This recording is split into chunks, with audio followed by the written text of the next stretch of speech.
David Zurita presenta a María Julia Villan, licenciada en Kinesiología. María Julia nos hablará de diástasis de los rectos. Buenas tardes, continuando con lo charlado el otro día sobre diástasis de los rectos, y viendo y considerando que este no es un tratamiento de una sola disciplina, es un tratamiento multidisciplinario como lo habíamos hablado, me atreví a invitar a una amiga que se dedica a esto. Ella es kinesióloga y se llama Julia Villan. Hola David, Hola. ¿Cómo estás? Bien, Bueno, sí, un poco va a ser informar acerca de lo que es la diástasis de rectos abdominales. Y primeramente lo que deberíamos tener en cuenta es lo que es la diástasis en realidad, porque todos nacemos con una línea media, con una línea de tejido conectivo que es bien fibroso, ¿no? Bien rígido, y que en cierta manera nos protege desde el momento del nacimiento, ¿no? Hasta que, bueno, vamos creciendo, vamos desarrollándonos. Pero básicamente en la mujer, en el hombre también se da, pero en la mujer básicamente hay tres momentos donde ese tejido conectivo tiende a perder sus características. El primer momento es justamente la menstruación, ¿no? Que vamos a pasar todas las mujeres. El segundo momento es los embarazos, uno o varios. Y el último, menopausia, ¿sí? Entonces, esta línea media pierde esas características normales ya desde el primer, vamos a tomarlo al embarazo, ¿sí?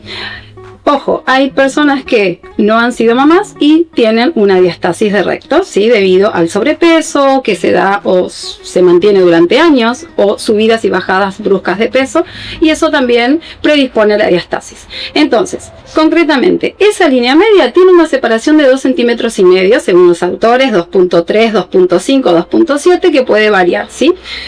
Entre un recto abdominal y el otro. Esa línea media que va desde el pubis al apéndice sifoides del esternón se mantiene en esos centímetros. Pero ¿qué pasa?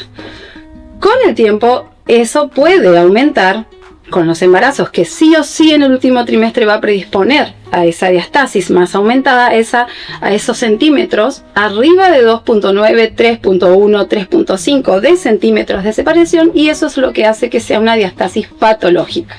Entonces, esta diástasis de rectos lo que va a generar es complicaciones, o van a empezar a manifestarse algunas sensaciones que va a tener la persona. Por ejemplo, distensiones abdominales con frecuencia, que no tienen que ver con la alimentación, porque hay personas que están siguiendo una dieta para poder bajar de peso o posparto, y esa distensión se mantiene durante mucho tiempo. Segundo, puede haber incontinencias urinarias de esfuerzo, es decir, ese abdomen ya no me contiene ante un esfuerzo, que son los esfuerzos cotidianos. No estamos hablando de levantar un peso, una pesa de 30 kilos en un gimnasio, que sí también se da, pero vamos a lo más, a lo cotidiano, a lo que hacemos todos en nuestras casas. Y por último, nos va a dar esa sensación de lumbalgia, de dolor lumbar crónico, aun que no haya una causa que me haya originado ese dolor. O sea, no me lesioné, no me caí, no tuve un mecanismo brusco que me haya indicado que me duele la columna lumbar. Y a lo que va tendiente esta diástasis es a los prolapsos. Entonces, si tenemos en cuenta todo esto, lo que deberíamos hacer es indicar una ecografía de pared muscular abdominal para evaluar esa diástasis. Y eso todos lo deberían hacer las mujeres, a las o los ginecólogos a los que van, y los hombres también, porque los hombres también tienen diástasis abdominal, que nos trae a consecuencia grandes problemas como son las hernias abdominales. Bueno, di más o menos un panorama, porque esto sí se habla de todo un poquito, ¿no? Perfecto. ¿Qué tratamientos les harías vos a estos pacientes, y en cuáles, desde tu punto de vista, en cuáles les indicarías la cirugía directamente? Me pareció bien que hayas destacado el tema de la repercusión que tiene la diástasis de los rectos, que muchas veces no se considera. Es más, se ha considerado la diástasis de los rectos como algo estético, inclusive para las obras sociales, que no cubren la cirugía. pero tiene una repercusión general. Como ella dijo, lo enumero nuevamente: las lumbalgias, las incontinencias, el abultamiento en el abdomen. Y hay un trabajo nuevo del doctor Palmisano que la relaciona también con el reflujo gastroesofágico. Eso sería algo nuevo. Me pareció muy bien que lo haya destacado y quisiera escuchar cuáles son las indicaciones desde el punto de vista de los kinesiólogos para realizar la cirugía. O sea, decir, ya está, ya terminamos con el tratamiento kinésico, esto no va a funcionar, o a este paciente directamente lo mandamos a cirugía, y en el caso que lo enviemos a le hagamos tratamiento kinésico, ¿qué tipo de tratamiento le vamos a hacer? Bien, hay que definir dos cosas. Primero es la persona, la mujer. Hablo siempre de la mujer porque es la que por ahí nos preocupamos un poquito más por vernos un poco mejor estéticamente, ¿no? Siempre nos preocupa la panza, ¿sí? Ese abdomen que por ahí no baja con ejercicios, con los abdominales tradicionales. Entonces, definimos dos partes. Primero, digamos, sería que esta es la persona que se quiere cuidar estéticamente, y entonces, sabiendo que tiene una diastasis, va a seguir, digamos, en el tren de cuidarse, pero no va a ir nunca a una cirugía porque no lo quiere, o porque tiene algún temor, o ha pasado algún episodio anteriormente, entonces no quiere eso. En ese caso, lo que se hace es todo un plan de entrenamiento de diastasis abdominal, ¿sí? Para intentar que esos músculos rectos vuelvan, digamos, a mantenerse en esa línea que alguna vez fue, o en esos centímetros que alguna vez fue. Y por otro lado, sí están las pacientes que directo quieren ir a una cirugía, pero muchas veces la cirugía viene como secundaria, la cirugía de diastasis. ¿Por qué? Porque esa persona va a ir por un tratamiento estético, o porque hizo una cirugía bariátrica, bajó mucho de peso, hay colgajos, entonces se va a esa cirugía para poder quitar el exceso de grasa, y resulta ser que se encuentran con una diastasis de recto importante. Entonces, en ese caso, la cirugía es, vienen como dos en uno, por decirlo de una manera, ¿no? Entonces se repara el tejido, se unen, se suturan los rectos de arriba hasta abajo, ¿no? Supraumbilical y infraumbilical, se juntan, se unen. Pero eso no quiere decir que, la diastasis desaparece, pero no quiere decir que la masa muscular quede fuerte, ¿sí? Entonces hay que volver a entrenar esa musculatura abdominal que forma parte de toda la faja abdominal. Faja es de adelante hacia atrás. Los músculos abdominales no están solo adelante, sino que se van a juntar o unir hacia el costado de la columna, ¿sí? O a los lados de la columna por digitaciones musculares, formando parte de lo que conocemos como ligamento toracolumbar. Entonces, hay dos grupos de personas que pueden tener diastasis y que una elige ir a una cirugía y la otra no, ¿sí? Entonces ahí vienen los ejercicios hipopresivos, que son los más indicados según el caso también. No siempre todo es para todos. Así que bueno, eso sí responde un poco a lo que me preguntabas. Justo tocaste el tema de qué hacer en el postoperatorio, porque muchos pacientes preguntan: ¿y ahora qué hago? O sea, ¿puedo caminar? ¿Puedo correr? Ahora no solamente hablando de diastasis de los rectos, hablando por ejemplo de un postoperatorio de una hernia inguinal. ¿Cuántos días de reposo? ¿Cómo me rehabilito? Y nosotros como cirujanos, sinceramente mucha información no tenemos. Por eso te lo voy a preguntar a vos, y de paso para evacuar las dudas de la población en general y de nuestros pacientes. Bien, en el tema del postquirúrgico, así sea una hernia abdominal, hernia inguinal, siempre, o cirugía de rectos, siempre se respeta el tiempo, ¿sí? El tiempo de lo que el cuerpo ha sufrido, porque siempre yo digo que es un estrés que uno le provoca, le genera al cuerpo. Entonces hay que respetar los tiempos inflamatorios, los tiempos donde el tejido se empieza a reacomodar por dentro, y donde si hubo colocación o no de malla, tanto en las hernias inguinales como abdominales, eso también tiene todo un proceso, ¿sí? Entonces se hacen primero las sesiones de drenaje linfático manual.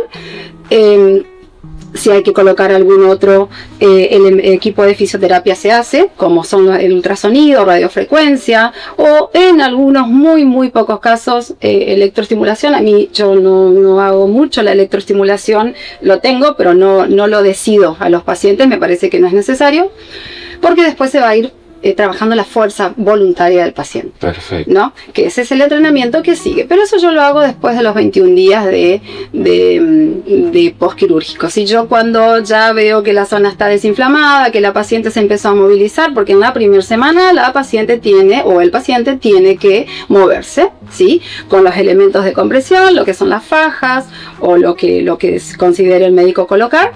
Entonces, o si el paciente está con tubos de drenaje también, porque muchas veces según el tipo de cirugía o lo que el médico considera, se colocan las vías de drenaje para mejorar y favorecer esa reabsorción de líquidos.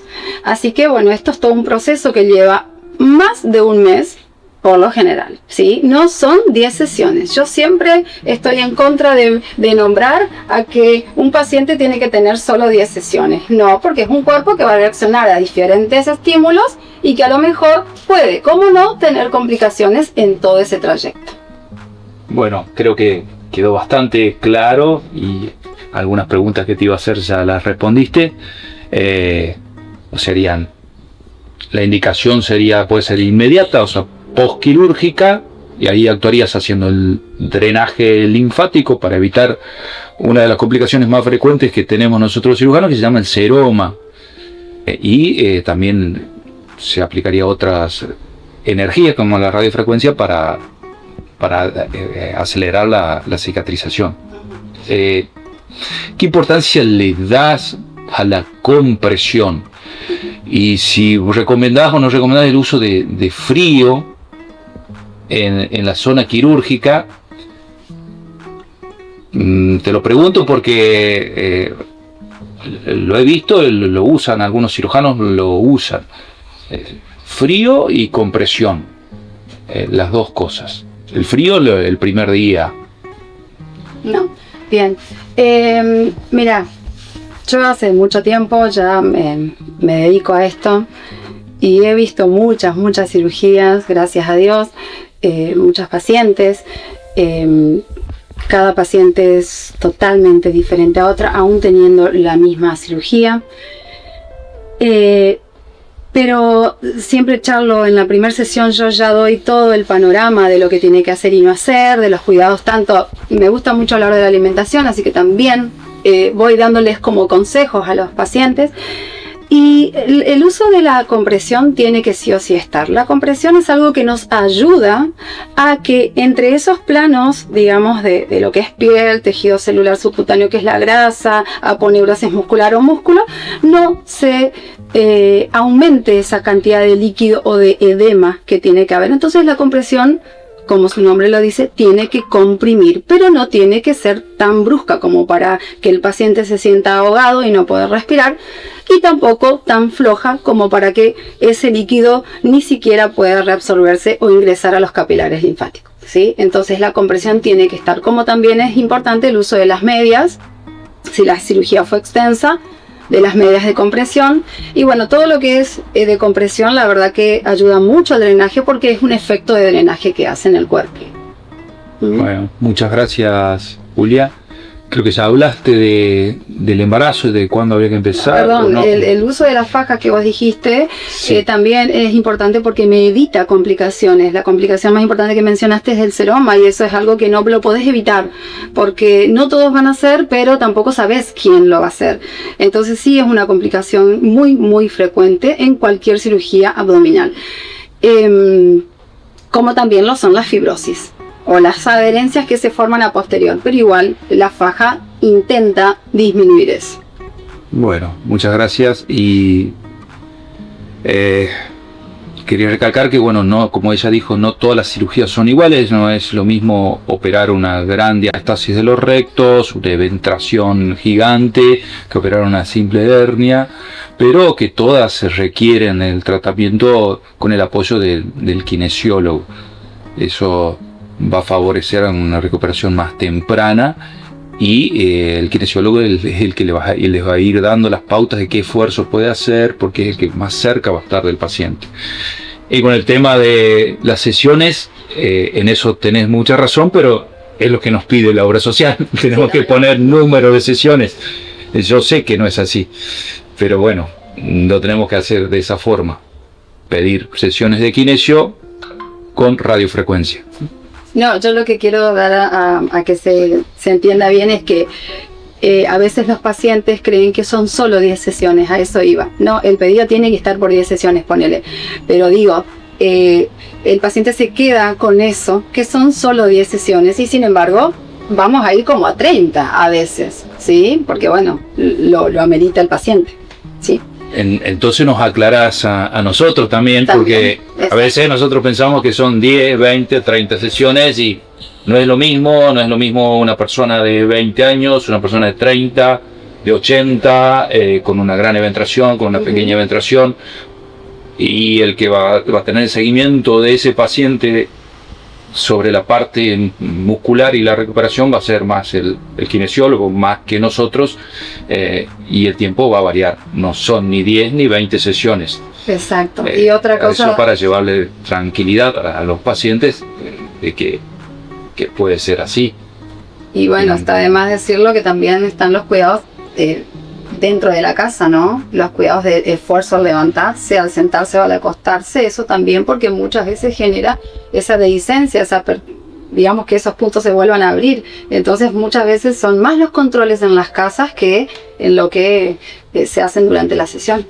Y si seguimos me bajan, o sea, es largo. Hay algunas cosas que desde levantarse de la cama, que los pacientes ni la gente en general sabe cómo levantarse de una cama, levantarse de la camilla, cómo levantarse de un sillón una vez que está operado o no sin necesariamente estar operado, sino que no sabe porque nunca se lo enseñaron. Todo eso todo eso lo pueden aprender con el kinesiólogo. Claro. Bien, y después mencionar también los ejercicios que se van haciendo durante las sesiones, que son desde la primera sesión también. Me gusta mucho que el paciente pueda mejorar su capacidad respiratoria, porque convengamos que salen de la cirugía con una postura antálgica, con una postura en flexión, obviamente por la molestia o el dolor, pero aún así la capacidad respiratoria o el volumen de aire está disminuido, y entonces eso está bueno, que ya desde la primera sesión se entienda de que hay que entrenar esa parte de a poquito, ¿sí? Y yo en eso la verdad que soy bastante, no voy a decir exigente, pero me gusta que el paciente pueda aprender 2 o 3 técnicas respiratorias para que lo haga en su casa también. Al principio, ¿no? Después hay un montón más. Bueno, Julia, creo que citaste una paciente. No sé si vos querrías demostrarnos un poquito de lo que haces, contarnos un poquito de la historia de tu paciente. Bien. ¿Por qué la seleccionaste a ella? Ahora Julia nos va a presentar una paciente, Vanessa, que ella viene tratando hace varios años, la conoce bien. Bueno, te dejo que la presentes. Gracias. Bueno, acá estamos con Vane. Yo lo único que te voy a pedir es que vos puedas contar un poquito por qué vos viniste conmigo, a raíz de qué, ¿sí? Así que si te animás. Yo empecé con vos cuando me diagnosticaron Guillain-Barré. Empecé con una rehabilitación que duró aproximadamente 4 y 5 años.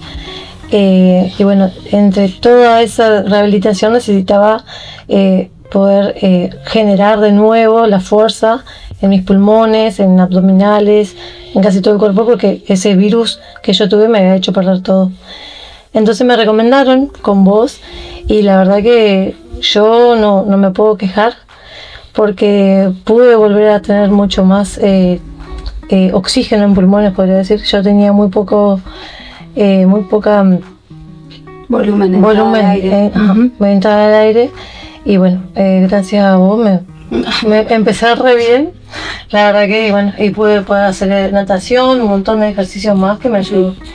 Bien, bueno, en este caso yo voy a mostrar un poquito, ¿sí? No es tampoco la idea de que con esto solo se crea que es toda la técnica hipopresiva. La técnica hipopresiva es una técnica que está pensada para trabajar la parte respiratoria y postural, ¿sí? Las dos cosas se combinan y donde el músculo más importante que se trabaja es el diafragma, ¿sí? Que es, como yo digo, es el centro del cuerpo y el que nos maneja todo, ¿sí? Así que tanto la postura, la respiración, buena o mala, pero nos maneja el diafragma. Entonces, lo primero que vamos a hacer, ¿sí? Es tomar y largar el aire, ¿vale? Vamos a flexionar las rodillas, ¿sí? Y vamos a poner ya los pies con esta postura que es parte del hipopresivo, la flexión dorsal de los tobillos, ¿sí? Entonces vamos a tomar aire, vamos a inhalar por nariz y vamos a abrir la boca para exhalar. Dejo que salga el aire lento y suave. Vamos a hacerlo 3 veces, otra vez. Tomo aire, abro la boca, exhalo. Lento, suave, y hacemos por última vez, bien acá arriba, tomo aire, el aire siempre al pecho, saco todo el aire, muy bien, y ahora te voy a pedir que cierres boca y nariz, no respires y muevas costillas hacia arriba, bien, todo lo que puedas, que muevas esas costillas. Y acá lo que se trabaja es la apnea expiratoria con aspiración del diafragma, es el músculo que realiza este movimiento de apertura costal. Vamos a sumar los brazos, tomo aire, muy bien, exhalo. Vamos a colocar la primer postura que se enseña, es esta, con semiflexión de codos, los brazos alejados. Y esto todo tiene siempre un porqué, gracias a Dios en hipopresivos todo tiene un porqué.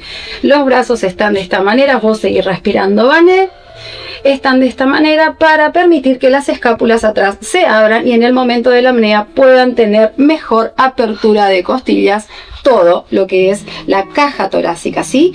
Diafragma, musculatura intercostal que va entre las costillas por dentro y por fuera, ¿sí? Músculos de las escápulas, brazo, antebrazo, ¿sí? Y músculos del cuello. Exhalo. Vamos una más, tomo aire, soltamos todo, todo. Siempre tiene tiempos respiratorios, no respires y movemos un poquito más, se mueven esas costillas. Cada vez que se va entrenando, este diafragma con sus fibras derecha e izquierdas van haciendo que se relaje cada vez más. Entonces la apertura de las costillas va aumentando y el tiempo de apnea también. Vamos a tomar aire. Exhalo. Y vamos a ir a la última. Así ya más o menos va quedando esta postura. Tomo aire. Exhalo lento, abro la boca, dejo que salga en 4 segundos y otra vez arriba, tomo aire, soltamos todo, bien acá, mantenemos la tensión isométrica, no respires, Vane, y abrimos costillas hacia arriba, perfecto, ahí estamos, bien. Ella lo que siente en este momento es un vacío en el abdomen, un vacío en la pelvis, ¿sí? Y la gran tensión en la columna, que es debido a la activación muscular de toda la faja abdominal y pélvica, ¿sí? Tomo aire y aflojamos, Vanés. Muchas gracias, muchas gracias.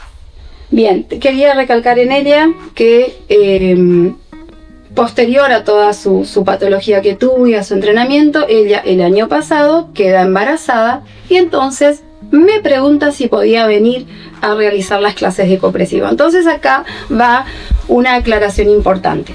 Los hipopresivos, como la técnica es con apnea, o sea, sin aire, obviamente que no se pueden realizar. Pero ¿qué pasa? Lo adaptamos a las futuras mamás, ¿sí? Durante el embarazo, a partir del 3er mes de embarazo y cuando ya está todo perfecto, está todo encaminado, sí se pueden hacer hipopresivos sin apneas. Son las mismas posturas que hacemos con el resto de la clase, ¿sí? De las demás alumnas, pero sin apnea. En ese caso ella lo que hace es tonificar con otra técnica respiratoria, tonifica en ese momento, ¿sí? Toda la faja más pélvica. Y lo que se hace es la activación del abdomen profundo, que son transverso abdominal y recto interno, ¿sí? Perdón, oblicuo interno, ¿sí? Que son los dos que forman parte de la faja muscular profunda. Y es donde cada vez que la panza va creciendo, ese es el músculo fundamental que nos va a predisponer o no a una diastasis, ¿sí? Entonces, si yo lo trabajo desde la gestación, desde los meses de embarazo, siempre y cuando la persona esté bien, no tenga alguna hipotensión, eso también se lo controla, ¿sí? Entonces, nos da la pauta de que tal vez esa mamá en el último trimestre, su diastasis va a ser menor, ¿sí? Porque ya ese músculo transverso, que es el más importante también, lo contiene, ¿sí? Lo sostiene a ese abdomen. A veces, que esto lo pongo con lo que hicimos antes, con el tema de la diastasis, si bien la diastasis es la separación de rectos, tengo que ver que todos los demás músculos que están abajo de esos rectos, que son 3, oblicuo interno, oblicuo externo y transverso, también tengan un buen sostén. Porque no me puedo olvidar de la otra parte más profunda, que es la que nunca se la trabaja, ¿sí? Entonces, este es el entrenamiento abdominal que hoy por hoy se prescribe, se lo trabaja y se hace en cualquier persona a partir de los 12 a 15 años de edad, ¿sí? Sean mamás, no sean mamás, varones o mujeres, pueden trabajar el abdomen para todo tipo de entrenamiento que quieran hacer posterior, porque yo también tengo alumnos que hacen running o que van a CrossFit o que van a Pilates y volvemos a lo mismo. Esto es mejorar la capacidad respiratoria, el tono muscular del abdomen y del suelo pélvico y de la espalda. Entonces hay un montón de otras cuestiones que van apareciendo de beneficios que nos da la técnica hipopresiva.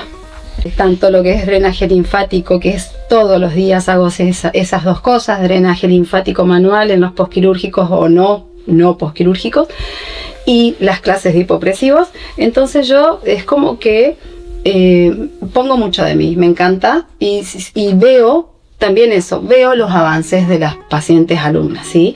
Entonces eso me parece súper importante y que ellas lo puedan expresar, porque en lo cotidiano es lo que se dan cuenta, ¿sí? Lo que yo digo siempre, uno puede ir a un gimnasio 1 hora, 3 veces, 4, 5 veces en la semana, pero en la casa o en los quehaceres de uno, porque todos hacemos eso, por más que tengamos a alguien que nos pueda ayudar, pero terminamos haciendo nosotros un montón de cosas y ahí es donde nosotros vemos el esfuerzo o no, si tenemos o logramos algo en nuestro cuerpo. Así que bueno, eso también es expresar porque vale la pena entrenar consciente. Esto es un entrenamiento consciente, respiratorio, ¿sí? Donde todo lo que se hace lo sentís, ¿sí? Así que tiene mucho de propiocepción, ¿sí? Bueno, ahí no me voy a meter tanto, pero Julia, ella fue mamá, eso nombraste hace un rato. Yo quisiera saber que me expliques a partir de qué momento del posparto se deben comenzar los ejercicios y abdominales hipopresivos. Bien, bueno, fue mamá hace 2 meses y medio, pero tuvo un parto vaginal. Entonces en el parto, cuando es vaginal o natural le dicen algunos, vamos a esperar un mes 10 días. En caso de cesárea se esperan 2 meses, 2 meses y medio para comenzar a trabajar todo lo que es el tono muscular de ese suelo pélvico y de ese abdomen que ha quedado bastante debilitado. Bueno, y también, como para cerrar, es súper importante tener en cuenta que esta postura de flexión de rodillas, ¿sí? Con los pies apoyados, un poquito más vanes, separamos el ancho de caderas, es la primera postura que se enseñan los hipopresivos, ¿sí? No es en el piso va a ser después. ¿Por qué? Porque acá la persona tiene que estar en una cierta manera cómoda. Ya van a ser incómodos los ejercicios cuando aprende, porque es algo que no lo tiene entrenado, ¿no? Al comienzo. Pero ¿qué pasa? No hay gravedad. Entonces, el sistema respiratorio, lo que es musculatura de diafragma, ¿sí? Va a moverse en todo su rango de movimiento, ¿sí? Tanto en la inspiración como en la expiración, el diafragma se va a mover sin tensión, sin esfuerzo, ¿sí? Entonces por eso se aprenden los ejercicios acostados boca arriba. Ya después hay muchas posturas que se trabajan. Yo soy instructora en ejercicios hipopresivos en todos los niveles, ya sea en estos estáticos, que son los primeros en aprender, en los dinámicos, hipopresivos flow, hipopresivos en la pared, ¿sí? Entonces hay un montón de variantes y de técnicas que se van a ir sumando y que la persona, obvio, ya no va a estar tan cómoda, ¿sí? Así que eso era más que nada cerrar con eso. Con todo lo que hablaste, Julia, se me ocurrió otra pregunta. Ya pensando en nosotros, en nuestro quehacer diario, yo tengo 50 años, trabajo, soy cirujano, tengo todos los vicios posturales que tenemos los cirujanos. ¿Vos qué ejercicios, qué recomendarías, qué actividades recomendarías de realizar a personas de nuestra edad, que trabajen de lo nuestro o de alguna otra profesión donde tengan vicios posturales o que están sentados mucho tiempo en una computadora, etcétera, cualquier tipo de profesión?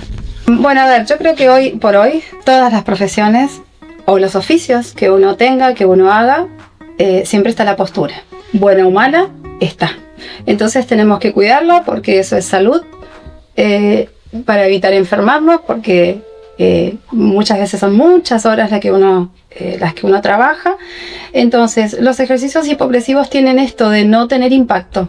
Y eso es algo muy provechoso, ¿no?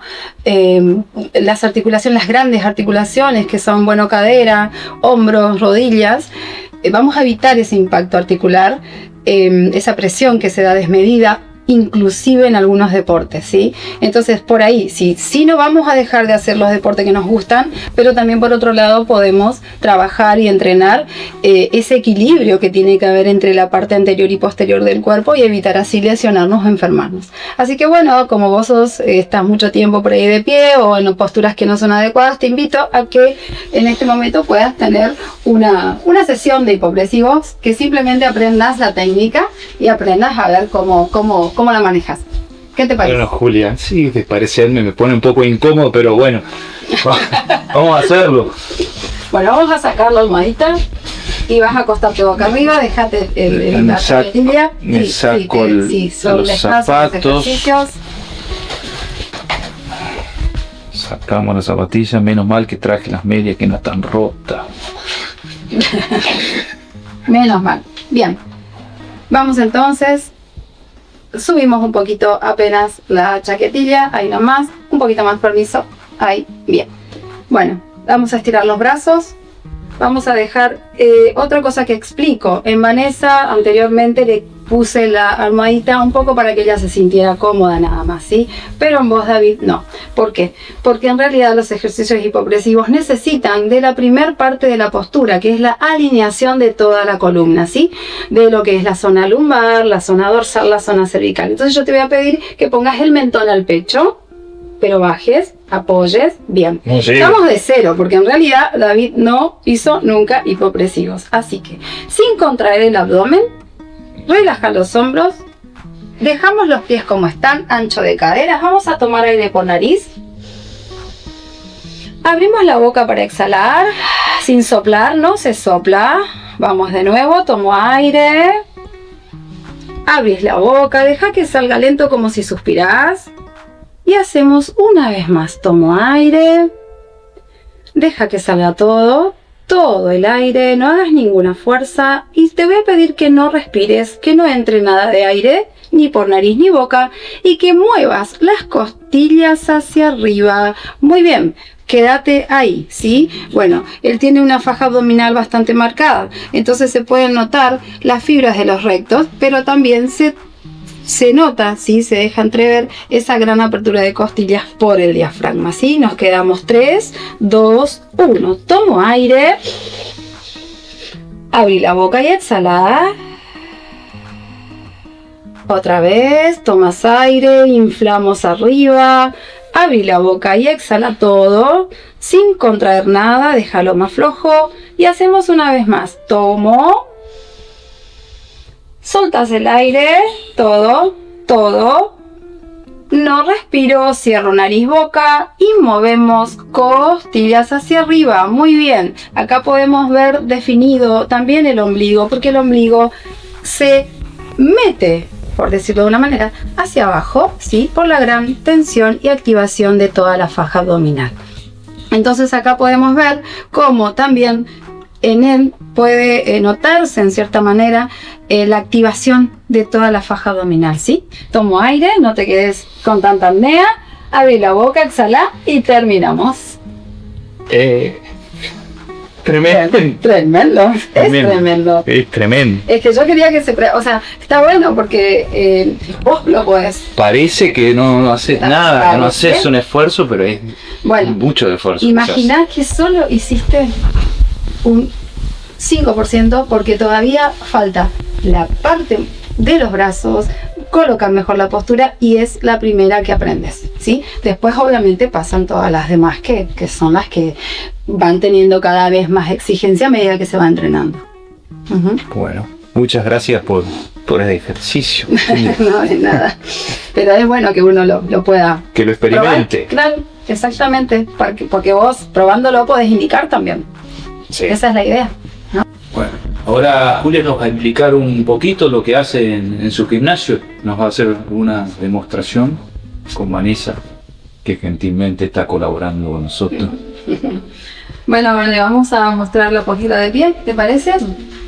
Vamos a mirar así, muy bien. Vamos a flexionar las rodillas, bien. Y vamos a colocar las manos en postura de flexión, un poquito más abajo las manos, los hombros relajamos, mentón al pecho, perfecto. Sacamos apenitas la cola y empezamos. Tomo aire por nariz, muevo el pecho, exhalo lento en 4, 3, 2, 1. Otra vez, inhalo. Exhalo. Una vez más. Muevo el pecho, saco todo el aire. Todo. No respiro y muevo costillas hacia arriba. Muevo. Acá se puede ver la activación que se genera en la faja abdominal. Abro costillas. Sigo abriendo. Mantenemos 5 segundos más. 4, 3, 2, 1. Inhalo, brazos a la mitad. Exhalo, mantengo la flexión. Inhalo, exhalo. Una vez más, vale. Inhalo, saco un poquito atrás la cola. No respiro, abro costillas. Abro un poco más. Me quedo ahí, mantengo. Vamos con 8. Sigo, un poquito más. Vamos, fuerza, bañé. Vas perfecta. 3, 2, 1. Inhalo. Exhalo, brazos arriba. Muy bien. Otra vez. Inhalo. Exhalo. Y hacemos la última. Inhalo, abro pecho, saco todo el aire. No respiro y muevo costillas, muevo, bien, arriba, sigo, vamos, 3, 2, 1, inhalo, descanso y aflojo. Muy bien, vale. Porque esto es muy amplio, es una técnica que hoy por hoy se prefiere, este trabajo abdominal, porque es muy cuidado. Pero bueno, eso era nada más que una postura en ella, ¿sí? Bueno, muchas gracias, Julia. Muchas gracias, Vanessa.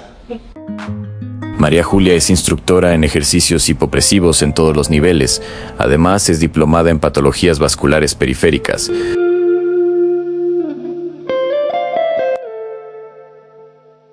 Muchas gracias por habernos acompañado en esta presentación.